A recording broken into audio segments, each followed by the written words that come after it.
I'm going to just jump in right away. Thanks for coming, everybody. I recognize a lot of you. Maybe nursing. Okay. And anybody that's not nursing, I'm super glad you're here too. So.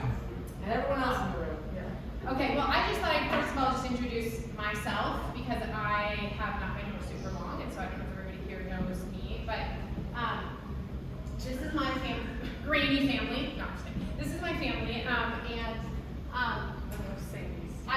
Sam had to get in there too. Our dog Sam, he had to get in there as well. I'm gonna put this up a little bit because I'm a little tall. Right. Okay, there we go.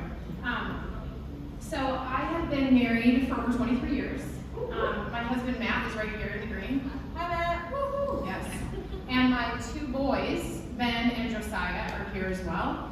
My other two girls, which is Rachel and Grace, they are 19 and 15. And Rachel's at YWAM and Grace is at volleyball and basketball pictures, so she couldn't be here. But I born in Minneapolis, Minnesota, graduated, moved to Reading in 2011, and graduated from Gustavus Adolphus, which is a school sort of like Simpson. And in 1997, took my nursing boards, got married that same summer. I worked as a labor delivery nurse for 22 years. Wow. And part of that, I was a travel nurse. I went to Minneapolis, LA, and Yuma, Arizona, and then my last travel assignment was here at Mercy Medical Center, Reading. I worked as an adjunct for Simpson, and I have been here since 2014 as adjunct, and then just took a full-time role this last June in the nursing department as a clinical coordinator / teacher / everything. And that's how I know some of you guys. So anyway, let's just dive in. I really, when Sarah asked me to do this, it was such an honor because it's such a process that I had to go through to think about, if I am gonna say one last thing, what would it be? So I would write a draft, and I'd be like, no, it's more than that. And I would write another draft.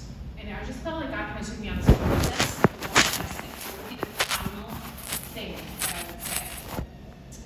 And when I really thought about it, it wasn't like a thought, but it was more of an invitation. This is what I felt in my heart that I wanted to leave you with.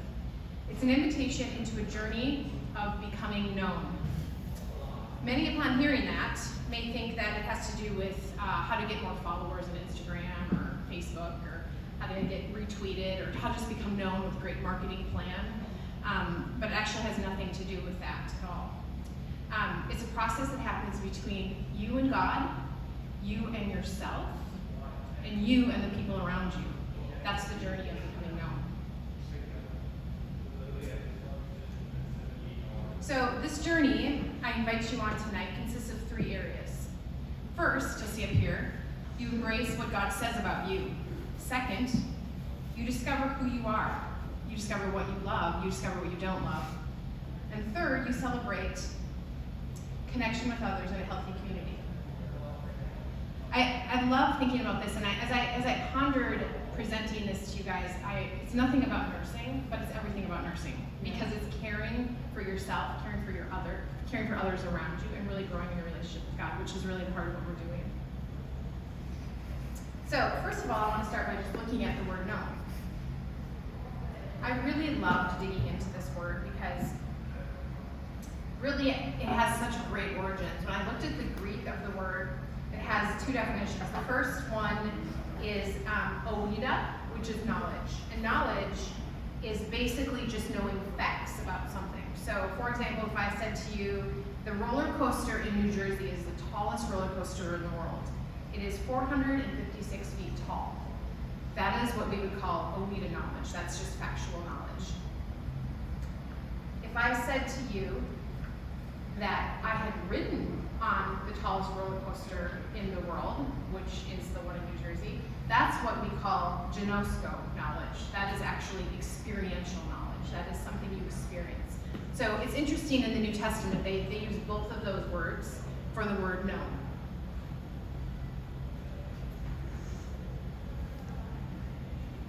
I think about in John 17, when Jesus says, and this is eternal life, that they might know you.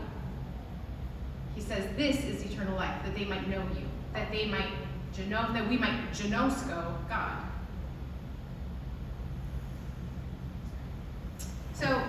Is eternal life merely saying a prayer and getting a ticket to heaven when you die, or not?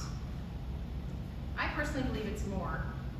I believe it's experiencing and drinking of God right now, right here, today. For years in my life, I didn't believe that I was good enough. I wasn't cleaned up enough. I wasn't perfect enough to have anything to do with actually talking to God, with actually interacting with Him. So I would go through the emotions externally, but inside, my heart felt far from God. I remember sitting in church or sitting in whatever place and thinking, you know, this is fine. Someday when I get my life together, then I can start having a real relationship with God. But right now, I'm kind of too messed up. I screw up too much. I have too much off in my life to feel like I can really enter into a relationship with a genuine heart.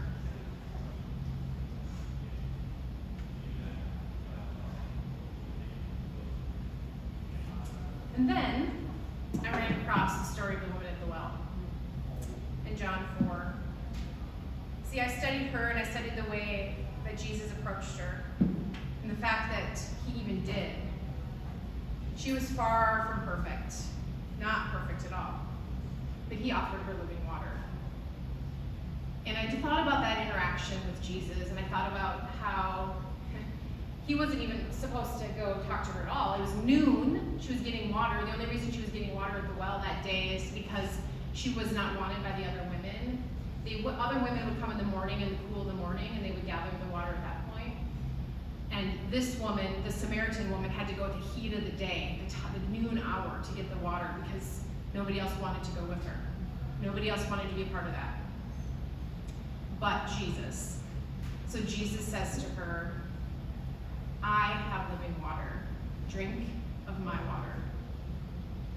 And I pondered that story for a long time, and I thought to myself, okay, if Jesus can come to the Samaritan woman and say, I have living water, and that interaction with her changes her life, and she drops the water, runs to town, forgets about all of the things that she's done wrong, forgets about all the reasons why she's rejected from society, and says, I think I've met the Savior. That encounter with Jesus changed her so much that I thought that I might be able to actually approach Him as well.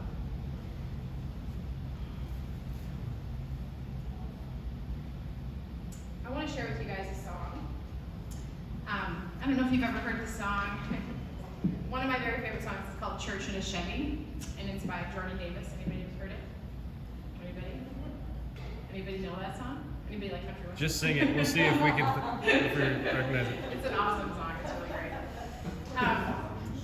This is what I'm gonna say the lyrics for you guys. It's one of my very favorite songs. It's pretty amazing. So it says, I woke up today and the world felt heavy. So I grabbed my keys and I went for a drive. I followed some country road wherever it led me, passed a fellow on the porch and a Texaco sign, crossed the bridge running over a creek, miles of fields as far as I could see. And there wasn't no steeple, wasn't no people, wasn't no pews, but right there at a little past 2, I went to church in a Chevy, on a 2-lane on the side of the road. Sun coming up, cutting through the live oaks. Wind through the windows like a whisper on a breeze. Out there in the quiet, heard him talking to me. Amazing grace came flooded through the windshield. Felt some broken parts of me start to heal. My lost getting found, no one else around. Middle of nowhere, dirt. I went to church in a Chevy. So I soaked it up and lost track of time. Started laying all my worries down. There was just some pavement and some faded white lines, but that highway felt like holy ground. And there wasn't no preacher, wasn't no choir, wasn't no words, but it was the best sermon I've ever heard. And I thought a little, and I prayed a little, and I left there, and I changed a little. I think Jordan in that song has an encounter with God in a Chevy. I think he genoskoed God. I think he experienced God. I think sometimes when we think about Jesus offering the woman at the well living water, and we talk about words like having an experience with God, that sometimes can feel super spiritual. We don't know, like, what do you even do? What does that even mean? How do we enter into an experience with God? And I think that we just need to look at this song. I think this is one of the most beautiful anointed God songs that there is out there, because it's not hard. It's simple, and you just look at what happens when you encounter God. What is the result of an encounter with God? And in this song, this is what happened in his encounter with God. God talked to him. He poured amazing grace on him. He healed the broken parts of him. The parts of him that felt lost, he felt found again. He invites us to lay our worries down. And when we lay our worries down, what happens? When all these things come together, when we have an encounter with God, what happens? We're forever changed. So often, I think that, I don't know for you guys, but so often we go through religious motions.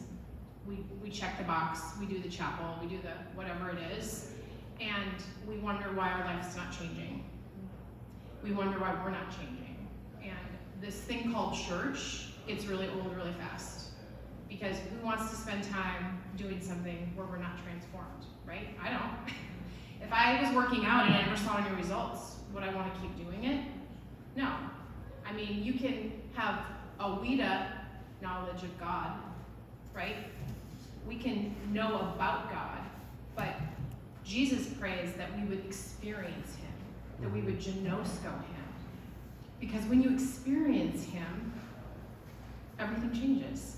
You're changed, and you want more. It's no longer religion. It's no longer something you do to check the box. And I look at you guys, and I love you guys. I love your age. I love your season. When I was in your season is when I went and studied what living water is. Because I was filling my cup with the wrong water. And I was wondering why I was coming up dry. So it was in college that I decided that I was going to actually take the chance. And I was actually going to see if what Jesus said was real. And that if his living water would change me. And I think that that is the invitation for you guys. Do you guys know that your generation wants real? You're tired of the fake. You're tired of the pretend. You want real. And I was looking at statistics, and there's 75 to 80% of you guys between the ages of 18 and 29 are going to leave the church. That's the current statistics. Now, you guys aren't, but that's the current statistics, because people don't want to do a dance. They don't want to do a fake thing. They want real. They need to know, what is this God? Who is this God we serve? I don't want anything that's not going to change me. I want what's real. And that is why you're at Simpson. Because I believe that Simpson, a lot of people here, a lot of your instructors, a lot of your teachers, want to give you what's real. And I know Jesus does. So I think when I think about like time with God, I'm going to share my story. So when I first was like, okay, I'm going to go after this living water, and I sat down and I talked to people like, how do I go after living water? And they were like, well, you got to have a quiet time every day. You got to read your Bible for 10 minutes. And so I was like, okay, I'm going to do that. So I sat down and I'm like, okay. And that was good. But it was not where I was meeting God. That's not where I was feeling changed. That was not for me. When I would go, for me, when I put my headphones on and I went for a run and I had worship on and I was praying, or I was able to talk to somebody else, I felt like I was having a God meeting and I was leaving changed. I think what I want to challenge you guys with today, and I'm getting out of my slides right now, but I want to challenge you guys today is to really think about something. How do you experience God? You guys are so unique. What is your place that you get to with God where you're like, okay, I know he's real? And how do you know he's real? When you're in an experience with God, when you encounter him, do you leave changed? When you encounter God, do you hear him talk to you? You know he talks to you. He does. Just like in that song, Church in the Chevy, he heard God speak to him. Do you hear him talk to you? Do you feel his amazing grace when you're with him? Because that's what he wants to do. He wants to pour out his amazing grace. Do you feel broken parts of your heart heal when you spend time with him? When you encounter him? Parts of you that feel lost? The parts of you that feel lonely? Do you feel part of you become found when you encounter him? Do you feel like after you encounter him, that you can lay down your worries? That you can trust him enough to give them to him? And then, like the song says, you'll be changed a little. Maybe a little each time. And if that's not your relationship with God, you got religion. Have fun with that. I don't want it.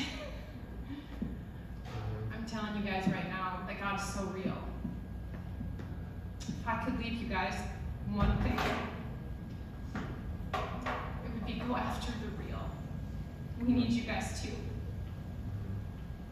Don't settle for the fake. For some reason, sometimes people feel really safe behind the fake. They can hide a lot. There's a lot of people that look really shiny on the outside, and they can quote a lot of verses, and they can tell you a lot of Awida knowledge. They can quote you a lot of things about how you should be, and how you should act, and how you should behave. But I want you guys to press into experiencing him, because he is there. You do not, he is at the well, like the tax collector in the tree. He turned and said, it's like, I'm coming to your house today. And everyone's like, oh, that's cute. Why would you do that, you know? But he doesn't, he wants you as you are. You don't have to change right now. Because when you encounter him, what are you going to do? You're going to change a little, right? Okay. So I want to challenge you guys with this, because I think that one of the things that the Lord wants you guys to do is that he wants you to be really brave when you come to him. When I first started asking God, like, okay, I need living water, I need to experience you, and I don't know how, because every time I come to you, in whatever way that is, whether it's a drive in the car, or it's a walk, or it's reading my Bible, or praying, or I always feel like I get hit with, you're not good enough, you're too much, you're this, you're that, you're wrong, you're right, and I was like, I am overloaded with what I'm doing wrong, and how I'm not measuring up. So I think my challenge to you guys tonight is to think about Psalm 139 and to hold on to it as something that you will stand in, a truth about what God says about you. So I'm just going to read a few verses, but I'm going to invite you guys to close your eyes for a minute, and I'm just going to read this, and I'm just going to pray that this actually surpasses your head and goes into your spirit as truth, that you can believe that God says about you. Okay, so everybody close your eyes. For you formed my inmost parts. You knit me together in my mother's womb. I praise you, for I am fearfully and wonderfully made. Wonderful are your works. My soul knows it very well. My frame was not hidden from you when I was made in the secret place, intricately woven in the depths of the earth. Your eyes saw my unformed body. All the days ordained for me were written in your book before one of them came to be. How precious to me are your thoughts, O God.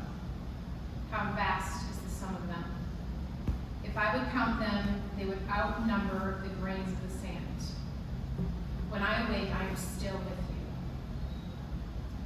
you. This, you can open your eyes now. I just want you guys to embrace that as what God says about you.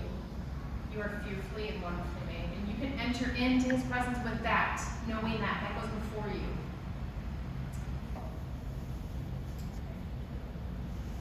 So embrace, this is the first of our three. So embrace is just to recognize that we can identify with, we can embrace our identity based on truth.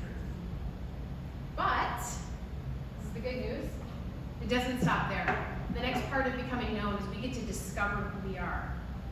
We get to discover how we are made, the mystery of us.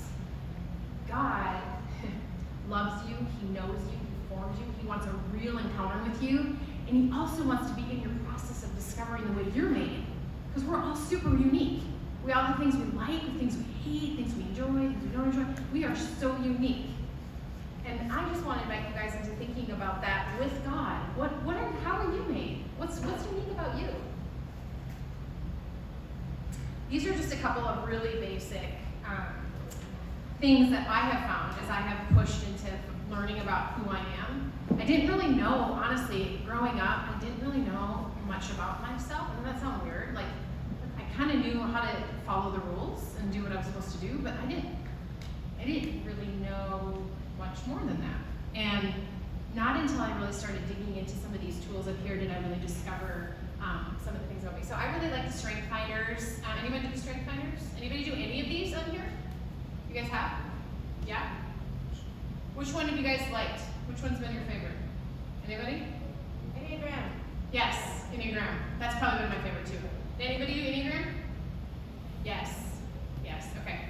I love the Enneagram. That's been the latest thing that my family has kind of pressed into. I would love to do more with that here in future times. Let's do it. Do some teaching on that, because that has really unpacked, that's brought a lot of freedom to our family in terms of how we function together, how we build together. So Sarah and I will talk about building more on that, because that is a really practical tool for you guys to just know, wait a minute, that's me. Yeah. Whoa.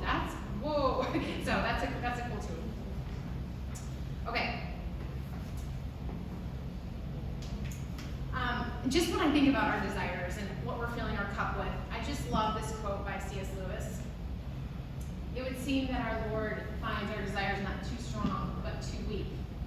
We are half-hearted creatures fooling around with drink and sex and ambition, when infinite joy is offered us, like an ignorant child who wants to go on making mud pies in a slum, because he can't imagine what is meant by the offer of holiday of deceit. We are far too easily pleased. So you guys go after your passions. Don't stop. Keep digging into how you're made, and don't worry about being too passionate, because God's going to show you. All right. Okay, so the final piece of this known puzzle that I want to share with you guys is really celebrating community, because you guys know that if I was like, I'm just going to experience God my whole life, just me and Jesus, like I can get weird, right? True. Like, anybody know people that are like, it's only me and God? It's like, well, that's great, but actually God created you to live in community with other people and to recognize how you fit in other people's lives. So you can't take one of these three elements alone, otherwise you're going to end up a little off. And we all know people who only have community and they just around people all the time that you're like, but they're not okay when they're without people. So we just need to look at all three of these as one, so that we can become whole people, right? So I wanted to talk to you really quick about the study done that I thought was really interesting regarding forgiveness. But actually, before I do that, I want to share a story that a friend of mine shared. She has a Greek Orthodox background that she has learned much in, and she was telling me that in their community, every time before they go to bed at night, they take communion together. And when they take communion, they look at each other and they say this. They say, please forgive me if there's anything that I've unknowingly done that would have offended you. Isn't that so cool?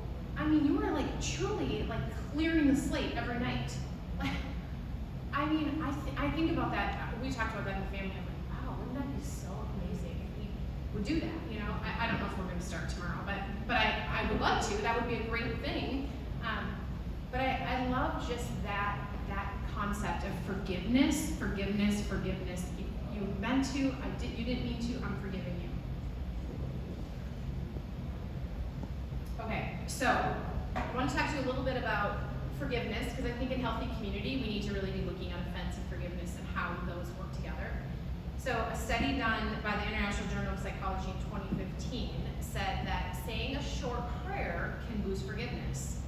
He and his colleagues studied Americans, Indians, representing Christian, Hindu, and Muslim backgrounds. He found that those who said a brief prayer for their romantic partner were less likely to exhibit retaliatory motives when presented with statements such as, "When my partner wrongs me, I do something to even the score." So what that study is basically saying is that when we learn to bless somebody that hurts us, we actually are able to not even feel as much anger or wanting to get back or wanting that. So the habit of that is a really cool thing. And then in 2016, a study from the Journal of Health Psychology, this was really cool, found that people that exhibited higher levels of lifetime stress events exhibited worse mental health outcomes, but those that exhibited high levels of forgiveness didn't have the same poor mental health outcomes. Tucson said the power of forgiveness to erase that link was surprising. They thought forgiveness would decrease the relationship between stress and psychological distress and poor mental health outcomes. But what they found, what they did not expect, was that forgiveness actually zeroed it out. So let me kind of give you that in a little bit. So let's just say somebody has some hard childhood trauma, like sexual abuse, or they have an alcoholic parent, or they have whatever trauma in their life. So they grow up, and that is a hard thing for them. So studies have shown if you fast forward their life, they have a lot of mental illness problems that they have to deal with later in life. A lot of those people that have those childhood traumas. Well, they wondered what difference it would make if they took people who really believed and practiced forgiveness as a daily thing, a part of their life, and they had the same childhood trauma experiences, but instead they added forgiveness into that, and they thought it would decrease it, but it actually zeroed it out. So these people that had those adverse childhood experiences practiced forgiveness, and they were normally healthy. They were healthy, functioning. Their mental health levels were not even, you couldn't even report them. That's amazing to me. Like, that's the power of just walking through forgiveness. So I also want to just say that forgiveness is not something that's easy to do. Forgiveness is not letting somebody off the hook. Forgiveness doesn't mean that justice doesn't be done. Forgiveness doesn't mean that you're supposed to necessarily enter into a relationship again with that person. Forgiveness is an inside job. Forgiveness you do in your own heart, and you get super free. You get super free. That's cool.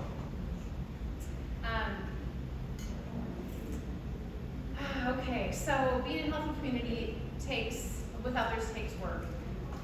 And when we bring a heart that has learned empathy and compassion, a mind that chooses forgiveness over offense, and we press into loving one another regardless of their race, regardless of their political identification, and all other things that we've so polarized to keep us on islands. We need each other. We need brave communication, and we need good boundaries. So, just to wrap up, we need to just look at these three things together, and again look at how can we do this well? How can we be the kind of people that can be emotionally whole, that can be spiritually alive, and that can be relationally healthy? How do we do that? How do we stay in balance? And I think it really is going after being known. Being known. And understanding that it's not static, it's not Oida, it's Genosko. Cool story, when I was preparing this for you guys, this last weekend, I went on a retreat, and it was at the YWAM Chico base, and I walked in, and there's a little coffee shop. Anybody ever been there to that base? Have you? And there's a little coffee shop there. There's like 4 sweatshirts hanging on the wall. And I walk in, and I already kind of wrote this, and I look on the wall, and there's a sweatshirt that says Genosko. And I was like, what the heck? Like, and I kind of freaked out, because I do that. I like to freak out. So, and she's like, can I help you? And I was like, well, hey, this is cool, because I'm bringing this talk to the students, and I love that sweatshirt says Genosko. I just studied this. It's in the Greek. It means known. It's experience. So I kind of, she's like, right? But I love how God leads us, and I was writing this part, the part heart writing about Psalm 139 and how you guys can go after your uniqueness and know how you're made so uniquely. And not kidding, there was 3 or 4 butterflies that started flying near me, all different. One was blue, one was yellow, one was a monarch, one was, I don't even know all the types of butterflies, but I was just, it was almost like God saying, yes, you guys, you need to grab onto this. Like don't look to the right or to the left, or they're better at this, they're better at that. Stop it. Like the blue butterfly isn't more pretty than the monarch, or and then I was just like looking at the butterflies as I was writing this, and I was like, okay, God, I felt like God just told me for you guys, and you're coming out of a season, a tough season. This COVID stuff has been tough. Your age group, I was reading some studies, has been emotionally hit the hardest. All the age groups. You guys had 86% of you said you've been very lonely in the last 4 weeks. 86%. Like, wow. So I felt like God was just saying to me, you guys have been in these like little cocoons. And you've been in this like place of like, this is hard. Like I've never been here before. I don't know what to do. Like your brains right now, like you guys are made for new experiences, to be stretching and learning and trying new things. And for you to be shut up and shut down like you were this last season, super hard. So if you've gone through like a hard season, like I just want to say I'm so sorry. Like that's real. You guys you've been hit hard, and I want to just ask you to ask God. Maybe this is an encounter you can have with Him, journal or whatever how you connect with Jesus. Like ask God what you took from it though, because He told me as I was looking at that little butterfly, He was like, you know what? They were caterpillars. Like there was a season of being like in this like cocoon, like kind of tucked away. But in that season, I feel like He gave you guys something. He deposited something into you. And so whatever that was, when you were tucked away, when you were in that like hidden place of COVID, which we forgive, right? We want to just forgive. But we also want to ask God what He gave. Because you guys, I believe that you're the generation that's going to bring the real to us in ways that we need it. Like we need it. My generation needs it. My parents' generation needs it. My grandparents' generation. Like we need you guys to bring that. And I want to encourage you guys when you think about living water. I think we're all given a cup, and we get a choice of what we're going to put in that cup. And you guys can fill it with anything you want, because He gives you that choice. Like, what do you want to fill it with? And I know I had that choice for years, and finally, I believe you're going to get to a point where you're going to realize that nothing in that cup is going to satisfy like He does. And when you do, I know you won't let religion satisfy you. You're not going to let dusty anything satisfy you. But you're going to get to a place where you know that He is the way, the truth, and the life. Period. So just share it when you get to that point. Like share it with all of us. Because we love to hear your voice. We don't have all the answers. We want to hear your voice. So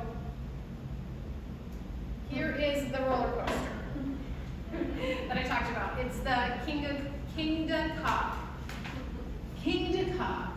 And so it goes 128 miles per hour in 3.5 seconds. It's in New Jersey, Six Flags.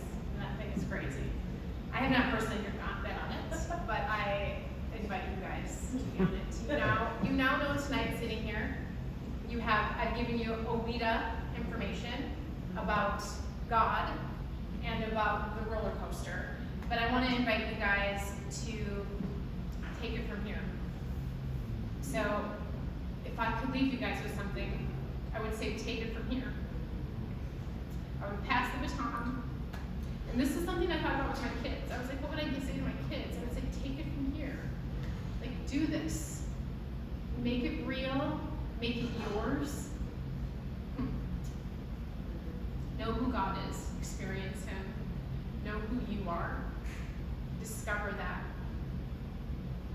Yeah. And find healthy community and connect and celebrate with each other. And these are just some resources. resources that I put together for you guys, so you can take a picture of it or you can email me. These are books that have impacted my life in all those ways and have kind of changed me significantly. This is my email for Known Journey. God told me to start a nonprofit called Known Journey, so I did. So I don't know what he's going to do with it, but I'm waiting to hear.